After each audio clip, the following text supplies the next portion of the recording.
नमस्कार. गुरुच्या गप्पा कार्यक्रमामध्ये मी तुमचं मनापासून स्वागत करतो. माझ्यासमवेत आहेत ज्येष्ठ रंगकर्मी, चित्रपट लेखक, दिग्दर्शक आणि आपले सातारचे अ, बाळकृष्ण शिंदे सर. बस. महाराष्ट्र शासनाच्या वतीनं सातारा शाहू कला मंदिर येथे राज्य नाट्य स्पर्धांचं आयोजन केलेलं आहे. नमस्कार. नमस्कार. काय सांगाल? मुळात आपण गेली 18 वर्ष राज्यनाट्य स्पर्धा सातारा जिल्ह्यात नव्हती. त्याच्यापूर्वी 33 वर्ष म्हणजे टोटल आत्तापर्यंत 33 वर्ष सातारा शहरात नव्हती. म्हणजे शहरातून राज्यनाट्य स्पर्धा हद्दपार झाली होती 33 वर्षांपूर्वी आणि जिल्ह्यातून ही स्पर्धा हद्दपार झाली 18 वर्षांपूर्वी आज. आणि मग इथले रंगकर्मी म्हणजे जे काही शासन रंगकर्मींसाठी एवढे सगळे प्रयत्न करते, प्रयत्न आपल्या जिल्ह्याला तेवढे मिळतच नव्हते, त्याचा फायदा घेता येत नव्हता. आणि मग मला 7 वर्षापूर्वी असं वाटलं की आपण ही राज्यनाट्य स्पर्धा साताऱ्यात काही झालं तर सुरू करायला पाहिजे. मग मी त्याच्या संदर्भात बऱ्याच रंगकर्मींशी बोललो. मग मी फेसबुकवरती एक मोहीम चालवली. त्या मोहिमेच्या माध्यमातून मला लोकांनी खूप सपोर्ट केला, पण नेमकी दिशा मिळत नव्हती. मग गेल्या 2-3 वर्षात मी कोल्हापुरात कामाच्या निमित्तानं कोल्हापुरात जाणं येणं होतं माझं. मग तिकडे कोल्हापुरात जाताना मला विद्यासागर अध्यापक सर भेटले. मग त्यांच्याशी मी या विषयावरती बोललो, तर त्यांनी मला सांगितलं की आम्ही पण आमच्याकडे केंद्र आणलंय आणि तुम्ही पण तुमच्याकडे केंद्र आणू शकता, पण तुम्हाला प्रयत्न करावे लागतील, तुम्हाला रंगकर्मींना प्रयत्न करावे लागतील. मग त्यांनी मला चौरे साहेबांचा नंबर दिला. मग चौरे साहेबांचे नंबर घेऊन मी त्यांच्याशी बोललो. त्यांचंही म्हणणं होतं की सुरू करायला काहीच हरकत नसते, पण तुमच्याकडे एक नंबरची संख्या बळ असण्याची गरज असते आणि तेवढं संख्याबळ आल्याशिवाय तुम्हाला. खरं तेच विचारायचं होतं की नेमकं केंद्र सुरू करण्यासाठी नेमकी काय प्रोसेस असते? हा, ते केंद्र सुरू करण्यासाठी केंद्र सुरू होतं आपल्याकडचं, ते बंद पडलं, ते आता पुनरुज्जीवित करण्यात आलंय. सो म्हणजे केंद्र नव्हतं असं नव्हतं, सातारा जिल्ह्यात केंद्र होतं, पण मग ते 18 वर्षापूर्वी काही कारणास्तव बंद झालं आणि ते बंद झाल्यानंतर परत सुरू व्हायला आत्ता यावर्षी ते सुरू होत आहे. 2 वर्षांपूर्वी मी जसं म्हणलं की मग आमची चर्चा झाली चौरे साहेबांशी. मग मी पर्सनली साताऱ्यातल्या 25 हौशी नाट्य स्पर्धांशी संपर्क केला. त्यांना म्हणलं तुम्ही नाटक करा, तुम्ही पत्र द्या की आम्हाला राज्यनाट्य स्पर्धेत भाग घ्यायचा आहे. असं सातत्याने पाठपुरावा करून तो पत्रव्यवहार शासनापर्यंत पोचवून त्याच्यासाठीच्या मुद्द्याची त्यांना सांगून आपण त्यांना विनवणी करून आणि मग 12 संघ उभे राहिले.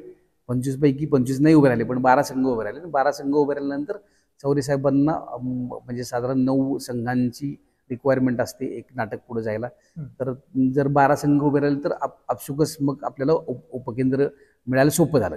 पण त्याच वेळेला म्हणजे राजकारणात खूप उलथापालथी झाल्यामुळं केंद्र इथपर्यंत आपण पोहोचू नाही शकलो, पण उपकेंद्र मात्र आपल्याला चौरे साहेबांनी दिलं आणि ते दिल्यामुळं मग गेले 2 वर्ष राज्यनाट्य स्पर्धेच्या या स्पर्धेला प्रेक्षकांचा छान प्रतिसाद मिळतो हे नक्की. म्हणजे एका गेल्या वर्षीच्या विडजुलो पोचले नावाच्या नाटकाला जवळपास 500-700 प्रेक्षक होते. मग त्याच्या आदल्या वर्षी पण अशा बऱ्याच नाटकांच्या संख्यांमध्ये 300च्या पेक्षा खाली प्रेक्षक येत नाहीत. ही फार चांगली जमेची बाजू आहे, पण तरीही असं वाटतं की अजूनही प्रेक्षक हवेत आणि समजदार, म्हणजे ज्यांना नाटक कळतं, ज्यांना कलाक्षेत्राविषयी प्रेम वाटतं, असा प्रेक्षक आपल्याला मिळाला पाहिजे, असा ऑडियन्स मिळाला पाहिजे आणि तो सगळ्या नाटकांना मिळाला पाहिजे. तसं झालं तर त्याची एक मजा, आणखीनच मजा असेल. आता थोडंसं कसं होतं की आता आपल्याला नाटकात काम करणाऱ्या मंडळींचे पै पाहुणे नातेवाईक असे येतात, मग त्यांच्याबरोबर लहान मुलं असतात, मग ते त्यांचं खाणं चालू असतं, त्यांचं रडणं चालू असतं, मग त्याच्याने कुठेतरी थोडंसं ते नाटकाच्या प्रयोगाला थोडा डिस्टर्बन्स होतो. पण म्हणजे प्रयोगाला प्रतिसाद छान आहे. म्हणजे का आता पहिलाच प्रयोग संपला आहे, नुकताच काल प्रयोग झालाय, तर त्या प्रयोगाला साधारण 600-700 लोक होते. तर हा प्रतिसाद उत्तम प्रतिसाद आहे आणि असंच प्रतिसाद पुढे पण मिळावा, आणखीन वाढावा अशी अपेक्षा आपण नक्की करू शकतो. मला सांगा की तुम्ही जसं मागाशी म्हणालात की यासाठी खूप म्हणजे केंद्र मिळण्यासाठी प्रयत्न झाले किंवा जे सुरू होतं ते बंद पडलं होतं आणि त्यांना पुनर्जीवन देण्याचं काम आपण केलेलं आहे. आता मला काय म्हणायचं आहे की ह्या गोष्टी कायमस्वरूपी राहाव्यात. म्हणजे सातारकरांसाठी खरं तर आपलं साताऱ्याचं शाहू कला मंदिर हे इतक्या चांगल्या पद्धतीनं आपल्याला इथं बनवलेलं आहे. तर हा प्रवास तुम्ही पाहत असताना त्या अबाधित राहावं यासाठी नेमकी जसं प्रेक्षक महत्वाचं आहे तशा पद्धतीने साताऱ्यामध्ये जसं तुम्ही आज एवढं नाव कमवलेलं आहे, तुमचं एवढं काम आहे, तर त्या अनुषंगाने काय व्हावं अशी तुमची इच्छा आहे किंवा काय होणं अपेक्षित आहे?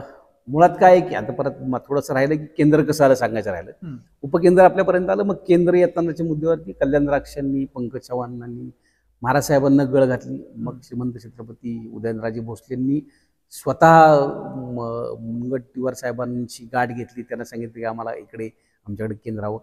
मग त्या 2 वर्षाचा जो प्रवास होता, 2 वर्षात आपल्याकडे 12, 1 वर्ष 12, दुसऱ्या वर्षी 14 नाटकं होती. मग तो एकूणच जरा वॉर्म प्रवास होता. त्याच्यामुळं आपल्याला महाराज साहेबांच्या आग्रहामुळं, त्या प्रयत्नांमुळं आणि या सगळ्या रंगकर्मींनी जी लावली उपस्थिती, त्या उपस्थितीमुळं आपल्याला केंद्र प्राप्त झालं आणि केंद्र आपल्यापर्यंत आलं, असा मुद्दा झाला.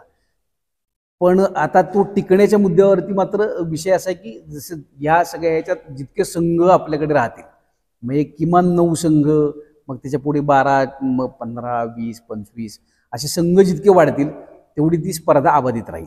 संघांच्या बरोबरच मग जर रंगकर्मी किंवा आपण नाटक सादर करतोय तर तो पाहणारा प्रेक्षक नसेल तर संघांचं बळ वाढत नाही, त्यांचं हुरूप वाढत नाही. मग त्याला प्रेक्षक पण पाहिजे. प्रेक्षक आले, संघांचं हुरूप वाढलं की संघांची संख्या वाढेल आणि आपली नाट्य स्पर्धा, म्हणजे मी आता अलीकडच्याच फेसबुक पोस्टमध्ये म्हणलं की सातारची राज्यनाट्य स्पर्धा चिरायू हो, तर ही आपल्या हयातीत केव्हाच बंद पडलेली पुन्हा आपल्याला दिसू नये, इतकी आपली नक्की इच्छा आहे. मला एक सांगा की शाहू कला मंदिरचं आणि तुमचं खरं तर एक वेगळं नातं आहे. म्हणजे तुम्ही साताऱ्यामध्ये कुठेही गेलात तरी तुमचं व्यक्तिमत्व म्हणून असं आहे की तुम्ही कायम शाहू कला मंदिरशी जोडलेले असता. तर एकूणच आत्ताचं शाहू कला मंदिरचं बदललेलं रूपडं आणि त्या अनुषंगाने सातारकरांसाठीची ती ठरणारी पर्वणी, याबद्दल काय सांगाल? नाही, शाहू कला मंदिर ही खरंच आमच्या हौशी रंगकर्मींसाठी म्हणजे मंदिरच आहे. कारण काय होतं की आम्ही, म्हणजे मला जितकं आठवतंय, मी जेवढं सादरीकरण केलं असेल माझ्या आयुष्यातल्या जेवढी मी नाटकं बघितली असतील, तर त्यातली सगळ्यात जास्तीत जास्त नाटकं, जास्तीत जास्त सादरीकरणं ही आमची शाहू कला मंदिरात झालेली आहेत. आणि या मंदिरातच आम्ही घडलो, नावारूपाला आलो आणि आता जे काही करतोय ते या मंदिरातच आपण म्हणजे उभे राहिलो आहोत. त्याच्यामुळं हे आमच्यासाठी खरंच मंदिर आहे. आणि आता आम्ही असं म्हणून की ही आमची वारी आहे की आम्ही हे जी काय हे जे 12-14 दिवस आम्ही इथे जी नाटकं होणार आहेत ती आमच्याकडे आमची वारी आहे. आम्ही इकडे येतो आणि मग आमचा विठ्ठल आम्हाला इथे सापडतो, असं आपण म्हणूयात. त्याच्यामुळं शाहू कला मंदिरात येणं एक, म्हणजे समजा काही असो नसो पण एक चक्कर आपण आपली शाहूकारात रोज व्हावी मोकळा असतानाच्या मुद्द्यावरती, असं याला खरंच मजा येते. म्हणजे इथं आल्यावरती असं वाटतं की आपण, तोच मुद्दा की आपण मंदिरात गेल्यावर जितकं समाधान मिळतं तितकं समाधान मला इथे आल्यावरती वाटतं. आपण मंदिरात आल्याचं एक फील असतो आणि मग इथं छान आहे. म्हणजे आता जो काही परिसर बनला आहे, परिसर खूप छान केला आहे. नाट्यगृह खूप छान आहे. म्हणजे आपल्या महाराष्ट्रातल्या कम्पॅरेटिव्हली इतर नाट्यगृहांच्या तुलनेत खरंच खूप छान आहे. ऑडियन्स कॅपॅसिटी खूप मोठी आहे. बाकी सगळं जो परिसर आहे तो परिसर खूप मोठा आहे. त्याच्यामुळे इथं आल्यावरती छान वाटतं आणि इथं काहीतरी घडलं पाहिजे असं नेहमी वाटत असतं. त्यामुळं सारखे एक नवीन नवीन उपक्रम व्हावेत म्हणून आपण प्रयत्नशील असतो. बाबा मला सांगा की आता राज्य नाट्य स्पर्धा ज्या आता सुरू झालेल्या आहेत, एक नाटक आय थिंक नाटक झालेलं आहे. आता किती अजून नाटकं होणार आहेत? उद्यापासून, म्हणजे आजपासून नाटकं सुरू होत आहेत.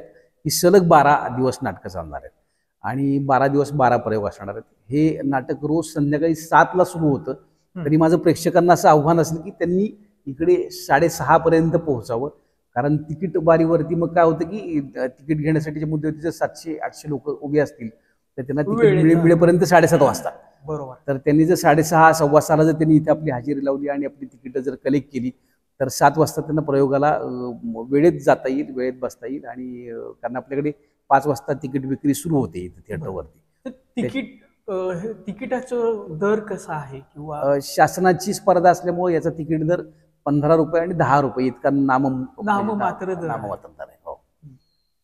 त्याच्यामुळं प्रेक्षकांनाही ते काही अफोर्डेबल असतं, पण वेळेत येणं जास्त महत्वाचं आहे. म्हणजे लोक आपल्या पद्धतीने, म्हणजे अगदीच पहिल्या नाटकाच्या प्रयोगाला उद्घाटनाच्या याच्याबरोबर सुरू व्हायला त्याला 1 तासभर उद्घाटनाचा कार्यक्रम 8 वाजता सुरू झाला तरी 8 नंतरही लोक येत होते. तर मग इतका उशीर करण्याने तुम्हाला नाटक पाहता येत नाही, नाटक कळत नाही. आणि त्याच्यामुळं मला असं प्रेक्षकांना माझी नम्र विनंती की तुम्ही 6:15 6:30 पर्यंत या प्रेक्षागृहात पोहोचला पाहिजेत. सलग पुढचे 12 दिवस इथे उत्तम उत्तम प्रयोग होणार आहेत. ते प्रयोग आपण पाहिले पाहिजेत, त्याला दाद दिली पाहिजे आणि आपल्या सातारच्याच कलाकारांच्या कलागुणांना आपण त्यांचं कौतुक केलं पाहिजे, त्यांचा सन्मान केला पाहिजे असं मला वाटतं. त्यामुळे तुम्ही नक्की म्हणजे तुम्ही साधारण 6:15 6:30 पर्यंत इथे रंगमंदिरात उपस्थित राहावं अशी माझी नम्र विनंती. नक्कीच आपल्या समवेत होते ज्येष्ठ रंगकर्मी बाळकृष्ण शिंदे, की ज्यांनी आपल्याला खऱ्या अर्थानं सातारच्या एकूणच ह्या केंद्राचा प्रवास आणि त्याच्या अनुषंगानंची जी काही महत्त्वाची माहिती होती, त्याचबरोबर त्यांनी प्रेक्षकांना केलेलं आव्हान देखील आपण ऐकलेलं आहे, त्यांच्याशी हितगुज साधलेली आहे.